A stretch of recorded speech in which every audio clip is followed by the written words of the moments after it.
Nah ini kembali ke kalimat la ilaha illallah. Saya tidak perlu provokatif, pasti teori saya itu benar. Bukan saya bilang benar itu karena sombong, enggak. Ini sesuai teks. Misalnya begini. Benar enggak kelompok takfiri yang suka ngafirkan orang lain? Itu pasti tidak benar. Logikanya gampang. Orang yang kafir 70 tahun saja dengan melafadzkan la ilaha illallah menjadi muslim. Masa dengan kalimat yang sama yang muslim menjadi kafir?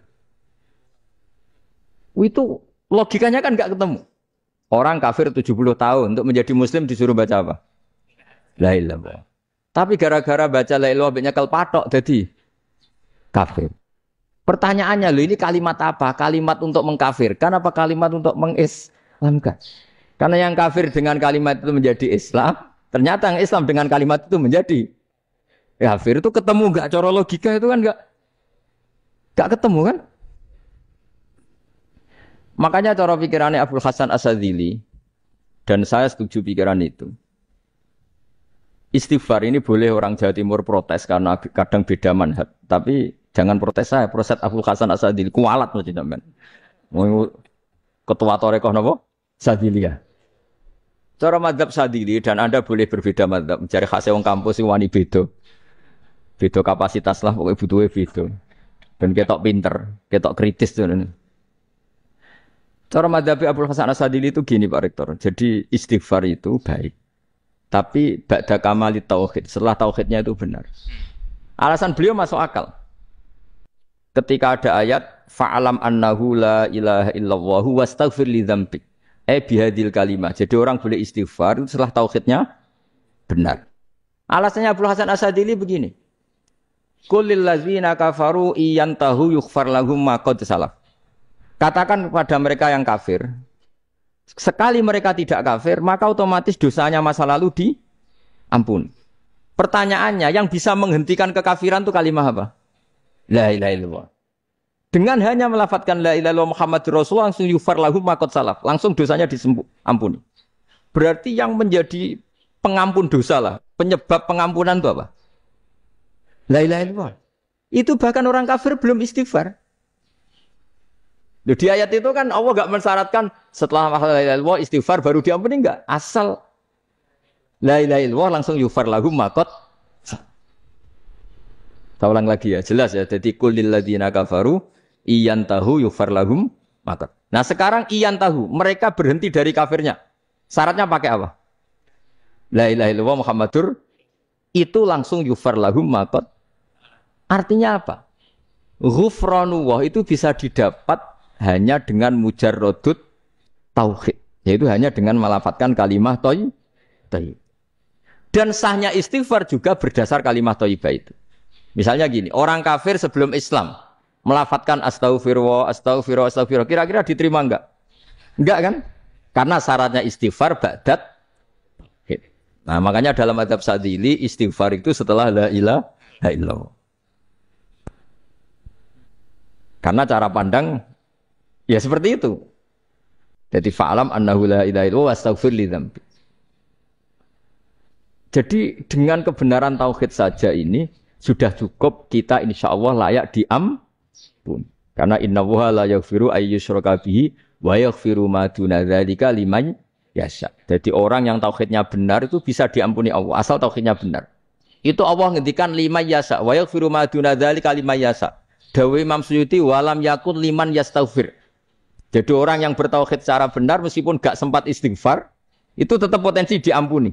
Karena bawaan tauhid itu sudah menjadi layak diampuni. Kayak orang kafir sekali ngelafadzkan kalimat tauhid mbok gak istighfar langsung diampuni. Nah, karena melihat seperti itu terus orang berlomba-lomba memperbanyak jumlah ngelafadzkan la ilaha illallah. Jadi kita-kita yang alim, kita semua, saya tidak bilang saya, kita, termasuk yang di pinggir-pinggir saya, ngaku alim yang orang masalah lah, soalnya.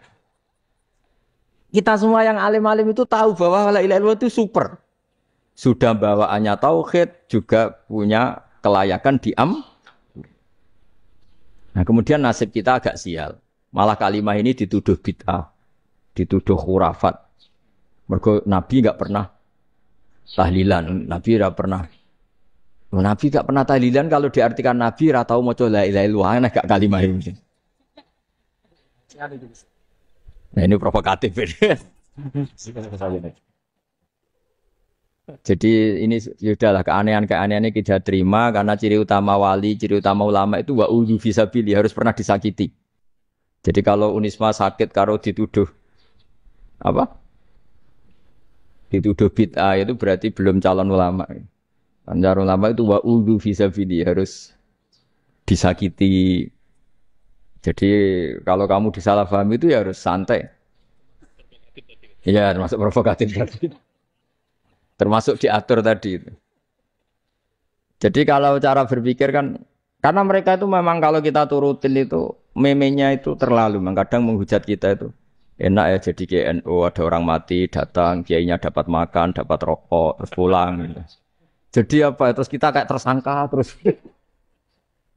kita kan kayak tersangka, terus tertuduh, terus. Terus yang orang NU ya memenya juga nggak kalah ekstrimnya. Boleh ya ajaran orang nggak boleh ngasih-ngasih kiai gitu. Berarti boleh dong ajaran kikir. Jadi memang kadang apa ya, cangkem elek lah bahasa kasarnya itu. Itu memang kadang lebih mengenakan kalau kita datang ke acara mayat kan dapat makan, dapat minum. Kalau yang sohibul bed rokok ya dapat rokok. Kalau kiainya dapat wajib, kadang 20.000, kadang 50.000. Terus memenya itu kok setega itu ya ada orang meninggal kok malah kita makan-makan. Seakan-akan kan kultur ini biadab kan gitu. Tapi yang orang NU kebalikan bales. Oh ternyata nggak boleh ya mayat disodakoi. Ternyata nggak boleh ya orang dermawan. Berarti Islam membolehkan medit ya gitu. Yang mau ini kan. Tak angen-angen itu luwih mandi timbang takbir yakin. Karena ini kan memicu emosi kan. Memicu apa? Emosi. Nah, tapi saya kalau disuruh bela mana itu tidak ada yang saya bela. Ya seorang sudahlah kalau mau nganggur saja sudah itu. Ya tapi itu memang apa ya? Itu khazanah Islam. Ada yang kritik, ada yang enggak. Ya itu memang khazanah. Ya biasa aja kalau saya biasa aja. Karena dulu ulama itu sudut pandangnya itu ya seperti itu. Ada yang ulama suka ibadah itu sholat, ada yang milih apa tidur. Sampai Imam Ghazali bilang suatu saat ibadah terbaik di zaman akhir itu tidur kan. Sholat aja kalah sama tidur kan. Tapi itu loh ya, yang wajib tetap loh, terus kamu gak sholat wajib. Begini beliau mencontohkan itu. Ada orang sholat tahajud terus obsesinya itu ingin hajatnya terkabulkan. Sementara yang tidur obsesinya nikmati rahmatnya Allah, boleh tidur, bisa tidur. Kata Imam Ghazali, timbang kita tahajud terus nuntut pangeran aduk turu kata. Mergo engko dia akibat terus setan memberi bisikan, lho nyatanya kamu tahajud ya gak terkabul. Berarti cerita bahwa Nabi ngendikan kalau doa tahajud mustajab enggak. Daripada ngono ki turu ora tau donga ya. Timbang abri-abri Islam ya, timbang elek-elekin apa? Islam. Jadi ulama itu mulai dulu itu sudah berpikir. Banyak orang menjadikan tahajud salat malam itu media untuk hajatnya. Dan kalau enggak kesampaian ini mutung. Nyalahkan kiainya ijazah ramandi. Nyawa macam. Daripada ngono ora usah apa? Tahajud turu wae. Dan jenis kayak ini tuh banyak. Makanya ulama kayak saya itu saenake dhewe itu ya jarak. Saya sering didolani muhibbin terus bilang, "Gus, saya doakan gini-gini saya mau nyalon bupati atau saya gini." Saya bilang, "Gak waduh orang donga, nek ra mandi darane ulama dongane ra mandi." Nak mandi, kamu jadi bupati tetap nganggep karena beli. Sopo sing ora roh bupati saya juga beli. Ribet kan? Ketika mereka jadi ngunsurkan doa kamu apa karena kemarin beli? Yang beli maksudnya enggak beli enggak usah tersinggung. Jadi ribet ngadepin. Ndak artinya gini loh, boyo doa itu jangan dipakai begitu. Kalau minta nasihat, tak nasihati jadi bupati yang baik, gubernur yang kalau minta doa itu resikonya. Akhirnya gigi kalau diminta doa ya doa, sebenarnya diisinya itu enggak doa kemenangan. Itu nggak selamat gitu. Karena ribet. Makanya Islam itu doa itu setelah iman. Aturan iman benar baru doa. Aturan iman benar termasuk Allah itu yaf'alu ma yasha, boleh melakukan yang dikehendaki. Allah enggak boleh terdikte oleh doa kita, enggak boleh. Ya saya ulang lagi ya, mazhab Hasan Asyadzili ini khas kita. Jadi la ilaha illallah itu didahulukan sebelum istighfar. Tapi kebalikannya mazhab Imam Sanusi itu dibalik. La ilaha illallah itu kalimat yang sakral. Karena